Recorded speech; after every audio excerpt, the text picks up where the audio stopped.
त्यांच्या पदांचा संग्रह श्री दत्तप्रेम लहरी या नावाने प्रसिद्ध झाला आहे. 1883 ते 85 मध्ये पंतांनी गद्यलेखन भरपूर प्रमाणात केले. 2 दासांचा अर्ज, अज्ञान आणि जन्म मरण, साक्षात्कार, चमत्कार, साधकांचे कर्तव्य कर्म, श्री बालमुकुंद बोधानंद गुटिका, परमार्थ सुलभ नव्हे इत्यादी स्फुटलेख याच काळातील. त्यांनी ते आपल्या गुरुबंधूंना व शिष्यांना उपदेश करण्याच्या हेतूने लिहिले.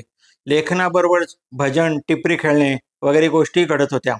पंतांच्या वाङ्मयात त्यांच्या अंतस्थितीचे व बाह्य परिस्थितीचे चित्र उमटले आहे. ज्ञानेश्वरी, अमृतानुभव इत्यादी ग्रंथही त्यांना आवडत असत. याच काळात हुबळी येथील श्री सिद्धारूढ स्वामींचा सहवासही पंतांना लाभला. श्री दत्त प्रेमलहरी, श्रींची पत्रे, बोधपूर स्फुटलेख भाग 1 व 2, प्रेमतरंग व बोधानंद गुटिका, परमानुभव प्रकाश, भक्तालाभ, भक्तोद्गार अथवा प्रेमभेट आणि श्रीमद भगवद्गीता सार इत्यादी त्यांची ग्रंथसंपदा प्रकाशित झालेली आहे. मराठीबरोबरच त्यांनी कानडी रचनाही केलेल्या आहेत.